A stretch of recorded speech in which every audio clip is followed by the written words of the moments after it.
Hello everybody, welcome to Commonwealth Flipper. My name's Kevin. We're in the cabin here today, and I was at school today and I was thinking of a couple things that were kind of getting under my skin a little bit lately, and I'm like, you know what, I'm going to talk about this. I don't often like to complain about things on the show. I don't often like to complain about things at all. I don't go out looking for trouble. I don't go out looking for things that make me mad. I usually go to the things that make me happy and just forget about the rest. That's typically how I do things. But I was thinking that there is one thing about eBay that I think they could change fairly easily, and then I thought it would be a good topic of conversation to ask you guys about things that maybe you could have legitimate concerns about, legitimate gripes about, but have solutions for as well. I didn't really want it to turn into a gripe fest because a lot of people out there just dwell on that stuff, and I really don't want to do that. But I do want you to put your own opinions on certain things that you might like to have eBay change, but also give a possible solution that might work. And we could all look at those down there and see if any of them are legitimate. Now, I do have one thing like that I want to talk about, but I have one thing about eBay that I'm really happy about lately that just happened today, and I was surprised to see. Well, I wasn't terribly surprised to see it. It's not the first time that it's happened. I thought, you know what, these are the kind of things I like about how eBay's changed over the years. There are a few things I don't, but there are so many things that are better. Now, I was going to do a regular what sold video today, and I'm like, I just sold 28 things for, I don't know, 600 and something bucks. I'm gonna be here shipping all night. This video is gonna take forever. I can't add this one in. And I thought, you know what? I'm gonna make this video now.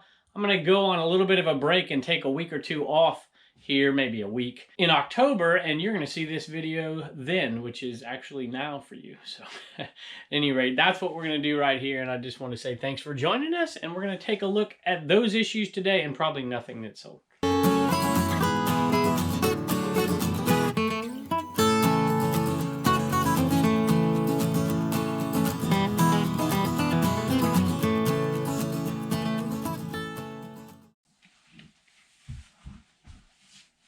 All right, before I show you the issue here, and this is a return, and it's not about returns because they happen from time to time. It's about the process of returns. Before I talk about that, I just want to say that there's something about this process that I really, really like, and that's the automation of it. So if I offer free returns on something, it automatically approves it, and it's one less thing that I have to take care of. I don't like to take care of things. I like to post them, forget them, ship them, and just forget about them entirely. So that's a good thing. But I think there's one little tweak to their system that I would love to see. I don't know exactly how I would implement it, but it's something I think would be beneficial because time spent not listing, not selling, not shipping, to me is not time well spent. All right, so here's the issue. Here's the return right here. I'm obviously not going to show you the name, and I would have asked for a return as well. So you probably remember me talking about these. I've been selling them for, a month or so right now. We're making pretty good money on them, but one of them got returned. It was brand new in the package. The rest is the only return so far, and we've sold quite a few. So this isn't an issue that's happening over and over again, I think. Here's the issue. This thing right here, this little flap, came unglued in shipping, I assume, or it was unglued beforehand. So something happened with it in the package where it just was unglued. Now, they weren't trying to scam me or anything. I mean, they just got this thing and it didn't work, right? I don't know if I would have returned it or if I just would have got some super glue and glued that little flap down. I don't know what I'd have done. But either way, they deserved a return if they wanted one, and I was happy to give it to them. But immediately after I saw that, because it was automatically approved by eBay, immediately after I saw it, I sent them a message and said, hey, just don't send it. It's okay.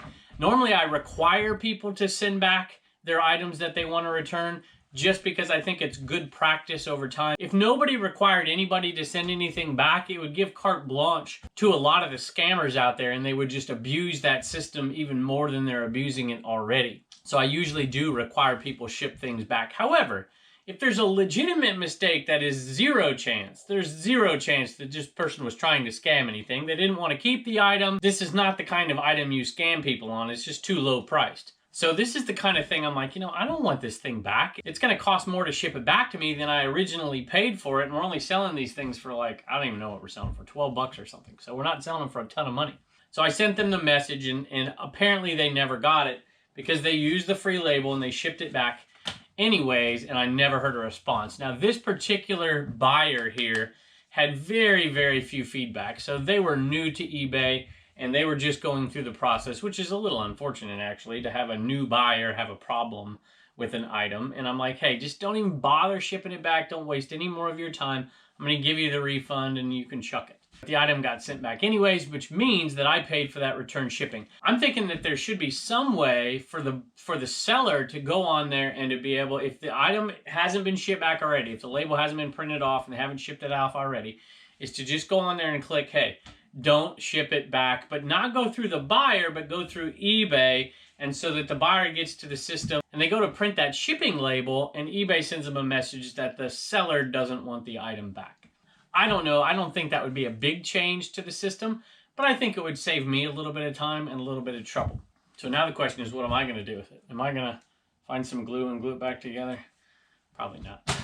All right, same exact issue here. Here was a return from a month ago at this point, and it was a Techniques remote control, and it was the same thing. They just didn't, there was no problem with it. It's not broken. It just didn't work for what they wanted it to work for, and they wanted a return. And that one, I wanted it back because I can sell that for enough to make it worth my while. The way I figured that out is, would I buy this item at a garage sale for the amount of money it's going to cost me to have it shipped back to me? And that one is a yes, and the other one is a no. Now, I've had 2 more issues lately, so it doesn't happen all the time. To me, they seem to come in waves. It's like I go months without a return, without an issue, and then all of a sudden you got 3 issues.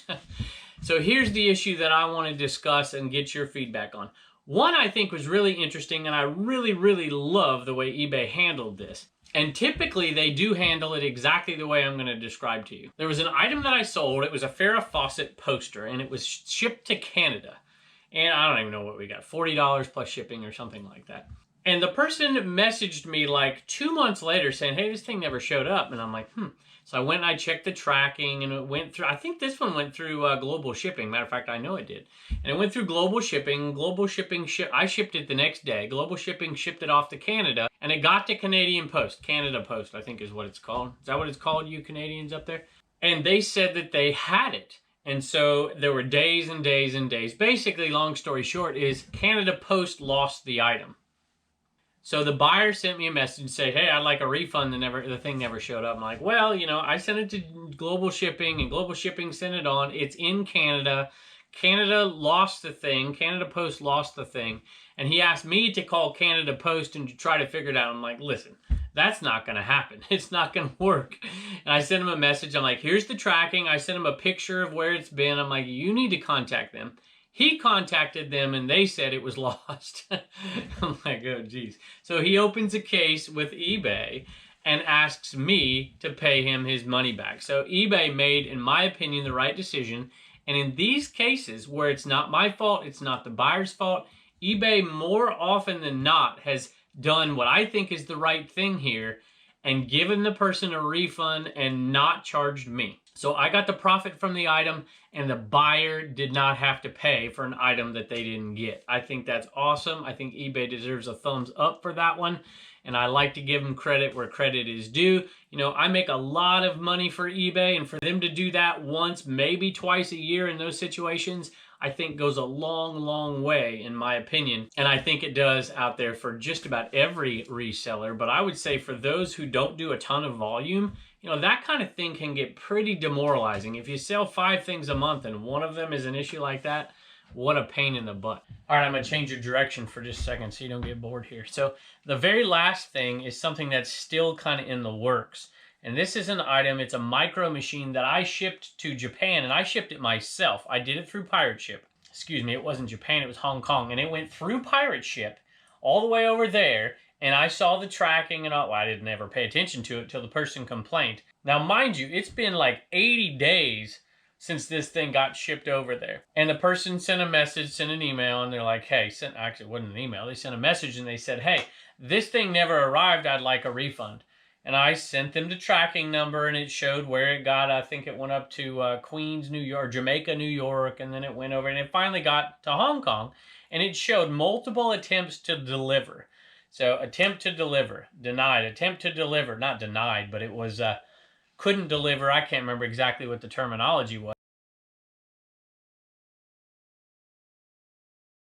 but it showed like 5 or 6 attempts to deliver the thing. And then at the very end of it, it said returning to sender, but didn't use that terminology. So they're shipping that thing back to me. And this person said that they were going to complain to eBay, yada, yada, yada. And I checked their address, and their address was not the, I had the person, I was like, hey, what address was this thing supposed to be sent to? And it was not the address that was on there when I shipped it off. So they had an address problem. They didn't have the correct address where the item was going to go to on their account, and they're still upset. Well, I mean, I did my part, so I bet you eBay is going to do the exact same thing with this case when this guy opens the case. However, I'm not so sure he'll be able to open it at all, because by the time this thing is all washed out, I think it will be past 90 days. And to me, in my opinion, I'm not giving him a refund for this item, unless eBay makes me, of course, but I don't think they will. And I'm not doing it because the mistake was on his part. So what do you think of that? And I also want to know, what do you think that eBay could do? What changes could eBay make that you think are legitimate things, not just complaints, but legitimate small things that could make our life as sellers a little bit easier? Let me know in the comments. So I'm glad I got to do this video. It's something I wanted to talk about now for a few days, and I don't know where the heck I'm at right now, but I know I'm taking a week off. I haven't taken a week off in quite a while, so I'm happy to be doing it, and I can't wait to get back here and talk to y'all again. See you next time.